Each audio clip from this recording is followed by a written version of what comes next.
ఇది తంజావూరు బృహదేశ్వర ఆలయం అనమాట. అసలు చిన్నప్పుడు పుస్తకాల్లో చదువుకోవడమే కానీ డైరెక్ట్గా చూస్తానని ఎప్పుడు అనుకోలేదు.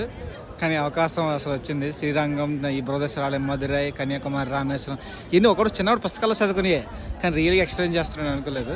ఇది బృహదేశ్వర ఆలయం ఒకప్పుడు 11వ శతాబ్దంలో చోళులు కట్టిన ఇదనమాట. అసలు ఎంతది అంటే ఈ టెంపుల్కి ఇష్టం ఏంటంటే లోపల శివుడు ఉంటాడు. 11వ శతాబ్దంలోనే రాజరాజ చోళుడు ఆయన నిర్మించాడు అనమాట. అసలు దీని గొప్పతనం ఏంటంటే దీనికి నీడ కూడా పడదంట. నేను అప్పుడు చిన్నవాడు చదివిన పుస్తకాలు నాకు బాగా గుర్తు. నీడ కూడా పడదంట అసలు. టెంపుల్ నీడ కూడా ఎండ కాసే టైంలో నీడ కూడా పడదంట. అంటే ఆ విధంగా నిర్మించారు. ఇంకో గొప్ప విషయం ఏంటంటే ఆ పైన శిఖరం ఉంది కదా గోపురం ఆ బరువు అంటే శిఖరం యొక్క బరువే 80 టన్నులు అంట.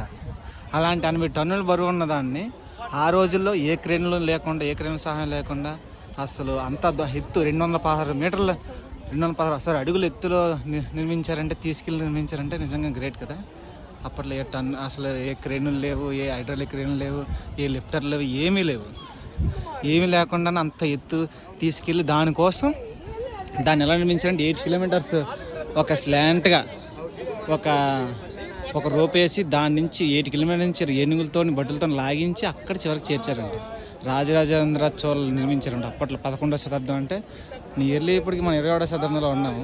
నియర్లీ 1000 సంవత్సరాలు అవుతుంది. అయినా కూడా టెంపుల్ ఇంకా అప్పట్లో ఇంకా కూల్చారనుకోండి. అలావుద్దీన్ ఖిల్జీ, బాబర్ వంటి వాళ్ళు. లేదండి ఇంకా బాగున్నాయేమో. ఇది నంది. ఈ నంది బరువు 20 టన్నులు అంటది. ఇది తర్వాత గూగుల్లో చూసానంటే ఈ నంది బరువు 20 టన్నులు అంట. నిజంగా గొప్ప ఆలయం.